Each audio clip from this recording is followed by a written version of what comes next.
Parler de rubrique, on va tout de suite passer à la rubrique santé du jour. Votre rubrique santé du jour. Aujourd'hui, la rubrique santé va changer de typologie pour aller découvrir les traumatismes crâniens. Le traumatisme crânien se définit par un choc reçu à la tête. Au niveau du crâne, ils sont très fréquents mais n'entraînent pas toute une prise en charge spécialisée. L'examen d'un traumatisé du crâne apprécie son état de conscience à l'aide de quelques questions posées, comme par exemple tirer la langue, bouger le bras. En cas de perte de conscience, autrement dit le coma, on contrôle la profondeur en testant les réponses aux stimulations douloureuses, en jugeant le tonus des membres, en vérifiant le contrôle des sphincters, en testant les réflexes promoteurs et le clignement de la menace. Les troubles végétatifs sont notés: tension artérielle, pouls, température, troubles respiratoires. Les symptômes de la maladie au début: le patient ne présente aucun symptôme ou bien uniquement les troubles de la conscience dus à la commotion cérébrale. C'est alors qu'apparaissent progressivement les signes traduisant l'hématome extradurable: obnubilation, maux de tête, signes de localisation variables en fonction du siège de l'hématome et des structures anatomiques qu'il comprime. Les examens et analyses complémentaires. Le scanner en extrême urgence permet le diagnostic ou éventuellement l'imagerie par renaissance magnétique. À l'absence de scanner, tout traumatisé du crâne doit surveiller en milieu hospitalier et en matière de traumatisme crânien, surveiller ses réveils en intervalles réguliers pendant les premiers jours, afin de dépister un hématome extradurable. Pour le traitement en cas d'hématome extradurable et d'absence de scanner, cette urgence extrême nécessite un traitement immédiat, de préférence sur place, car on n'est jamais sûr que le blessé aura le temps d'arriver dans un service de neurochirurgie. Le trou de trépan et l'évacuation de l'hématome empêchent l'engagement cérébral et la mort. En cas d'urgence, le chirurgien doit donc réaliser un trou temporal pour décomprimer le cerveau avant le transfert en milieu spécialisé.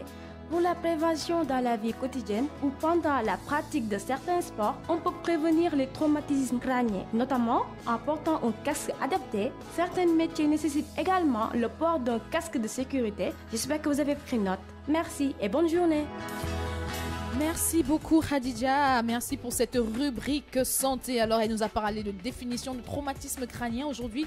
Elle nous a donné les symptômes, le traitement et la prévention. Alors elle a défini le traumatisme crânien comme étant un choc reçu à la tête au niveau du crâne qui conduit à une perte de conscience, autrement dit au coma. Alors, tu as déjà eu un proche qui a eu un traumatisme crânien, toi? Oui, lors d'un accident, mais malheureusement, c'est une maladie qui est très difficile à soigner aussi. En fait, il y a des caillots de sang, il y a des pertes au niveau, il y a les neurones. Tu sais, la tête est un peu complexe quand même. Le cerveau, c'est très compliqué. Très complexe. Donc, voilà quoi.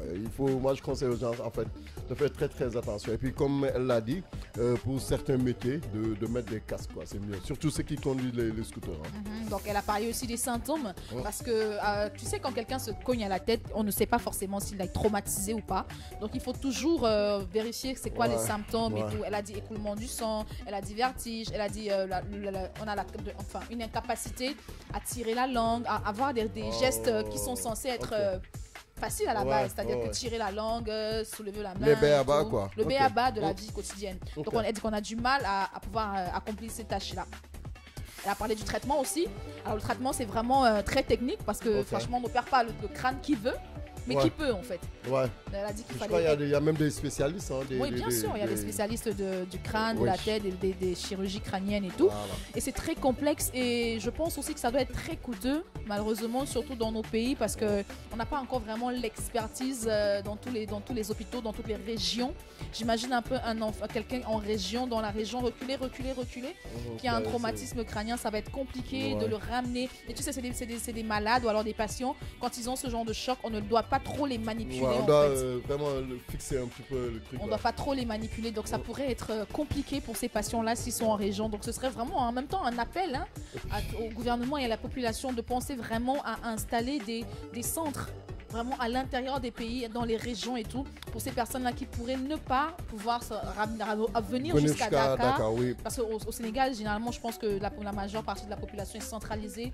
Les services et tout sont centralisés à Dakar. Donc ce serait bien de décentraliser un peu, en tout cas dans ce genre de domaine, surtout pour les autres patients, pour les patients qui sont dans les régions, parce que c'est un mal qui est vraiment difficile à traiter. Comme je disais, c'est des patients qu'on ne peut pas manipuler n'importe comment. Ouais. Elle a parlé de la prévention, comme tu le disais tout à l'heure, en disant que sérieusement, en fait, je m'étonne et je m'insurge.